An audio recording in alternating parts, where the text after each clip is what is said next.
there were no donuts in the pit that Yosef was thrown in. And to make matters worse, there were no latkes in the Egyptian prison that he landed in. What kind of Egyptian prison doesn't have latkes? I'm telling you, this is Egyptian prisons without latkes. Call yourself an Egyptian prison even.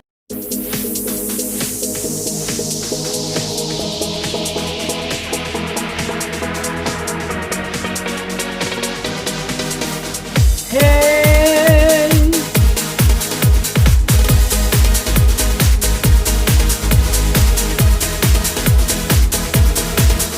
Okay, ladies and gentlemen, boys and girls, friends and family who I love so much.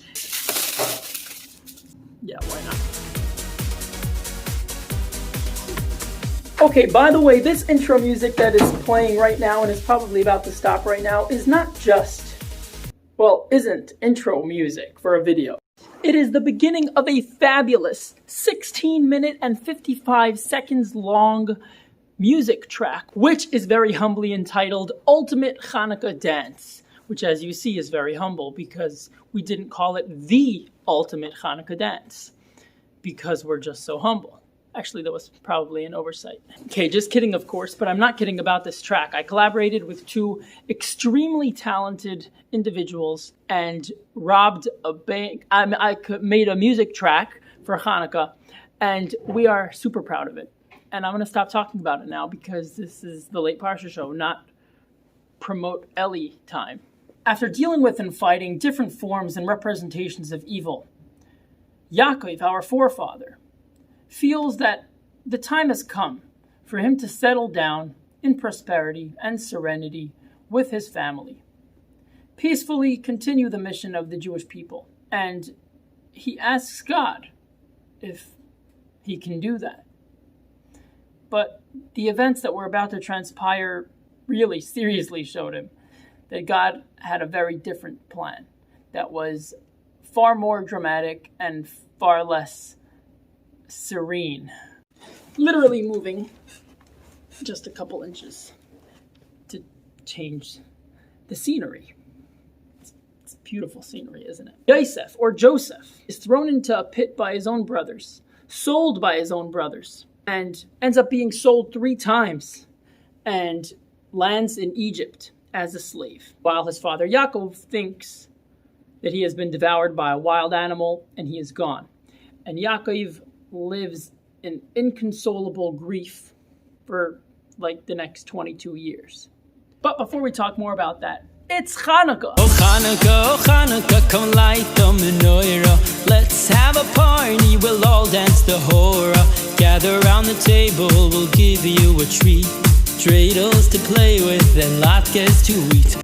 So Chanukah, which is now, is obviously related to the Torah portion, which is now. The question is, how? Let's begin to solve this parsha puzzle. Hashem wanted Yaakov to live in peace, but not just the kind of peace and serenity that Yaakov was asking for. Hashem wanted to give him the ultimate, a taste of the final redemption, also known as Mashiach. Now, at this point in time, as of the making of this video, Mashiach is something we deserve. But at that point in time, Yaakov would have to go through some insane trial, tribulation like he'd never had before in order to reach that level. Ultimately, it was precisely through these seemingly horrible events that Yaakov came to live the best years of his life in Egypt, with his Mashiach serenity as God wanted him to have, and as God organized for him to have from the very beginning. So the source of Yaakov's pain brought about his greatest pleasure. And now, how is it connected to Chanukah? Well, there were no donuts in the pit that Yosef was thrown in. And to make matters worse, there were no latkes in the Egyptian prison that he landed in. What kind of Egyptian prison doesn't have latkes? Okay, all jokes aside, the reason that we eat donuts and latkes is because they're fried in oil, and although they're not fried in olive oil, oil is very connected with Chanukah. I probably don't have to explain why. Where does the olive oil come from? The olive, when it is crushed, we, the Jewish people, I would venture to say the world, is so so ready for Mashiach. Not so ready for Mashiach. So ready for Mashiach. And we are crushed. Whether because of our own personal state of affairs, or communal, or even if we, in our own personal life, are already in Mashiach mode, we're crushed because we know that there are others that are not yet living with this attitude. And this fact that we are crushed should and will bring out the best within us. Bring out that pure olive oil that cannot be contaminated by all the world's opinions about what reality really is. We gotta get in Mashiach mode. Turn on the love, the joy.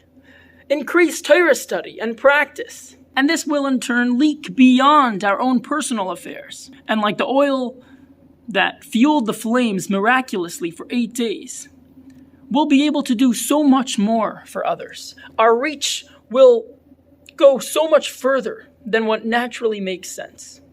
Ultimately bringing the entire world into the mode of Mashiach, and to the miraculous and complete and final redemption. Bisman hazeh.